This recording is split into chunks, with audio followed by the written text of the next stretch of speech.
ഈശോമിശിഹായ്ക്ക് സ്തുതിയായിരിക്കട്ടെ. വിശുദ്ധ മത്തായി അറിയിച്ച സുവിശേഷം 9-ാം അധ്യായം 18-ാം വാക്യം. നീ വന്ന് അവളുടെ മേൽ കൈവയ്ക്കുമെങ്കിൽ അവൾ ജീവിക്കും. ഒരു ഭരണാധികാരി ഈശോയുടെ അടുത്ത് വന്ന് വിശ്വാസത്തോടെ പറയുന്ന വാക്കുകളാണ്. ഈശോയെ, നീ വന്ന് അവളുടെ മേൽ കൈകൾ വച്ചാൽ അവൾ ജീവിക്കും. രോഗാവസ്ഥയിലായ മകൾക്ക് വേണ്ടി പ്രാർത്ഥിക്കാനായിട്ടല്ല ഈ ഭരണാധികാരി വന്നത്, മറിച്ച് മരിച്ചുപോയ തന്റെ മകൾക്ക് വേണ്ടി പ്രാർത്ഥിക്കാനായിട്ട് വന്ന ഒരു ഭരണാധികാരി. എത്രയോ മാത്രം ആത്മാർത്ഥമായിട്ട് ആഴമായ വിശ്വാസത്തോടെയാണ് ആ ഭരണാധികാരി ഈശോയുടെ സന്നിധിയിലേക്ക് വന്നത്. മകളെ നഷ്ടപ്പെട്ടു പോയിട്ടും ഈശോ കൂടെ ഉണ്ടെങ്കിൽ ആ മകളെ തിരിച്ചു കിട്ടുമെന്ന് ആഴമായ വിശ്വാസം അവരുടെ ജീവിതത്തിൽ ഉണ്ടായിരുന്നു. പക്ഷെ നമുക്കൊക്കെ ഇന്ന് നഷ്ടപ്പെട്ടു പോയിരിക്കുന്നതും ഇതേ വിശ്വാസമാണ്.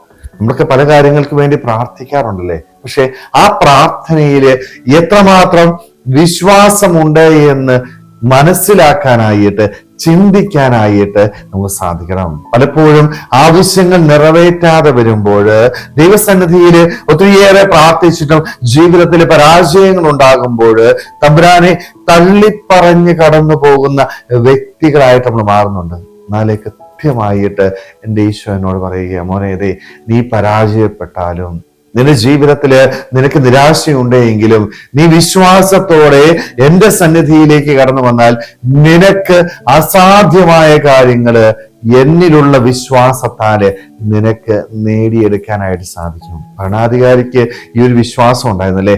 മകളെ നഷ്ടപ്പെട്ടപ്പോൾ, മകള് മരിച്ചു പോയപ്പോൾ, രോഗാവസ്ഥയിലാണ്, നമുക്കറിയാം ഏതെങ്കിലും ഒരു വൈദ്യൻ സുഖപ്പെടുത്തും എന്ന് വിശ്വസിക്കാൻ പറ്റും. പക്ഷേ മരിച്ചുപോയ മകളെ ഒരിക്കലും ഈ ഭൂമിയിലുള്ള ഒരു വ്യക്തിക്കും തിരിച്ച് ജീവൻ പ്രദാനം ചെയ്യുവാനായിട്ട് സാധിക്കുകയില്ല എന്ന് തിരിച്ചറിവുള്ള വ്യക്തിയാണ് ഭരണാധികാരി. പക്ഷെ അവന്റെ ജീവിതത്തില് അവനൊരു ഉറപ്പുണ്ട്, മരിച്ചു പോയെങ്കിലും എൻ്റെ മകൾക്ക് ജീവൻ കൊടുക്കാനായിട്ട് ഈശോയ്ക്ക് സാധിക്കും. കാരണം ജീവദായകനാണ് ഈശോ എന്ന് അവൻ വിശ്വസിച്ചിരുന്നു. സ്നേഹമുള്ളവരെ, നമ്മുടെയും ജീവിതത്തില് ഈ ഒരു വിശ്വാസം ഉണ്ടായിരിക്കണം.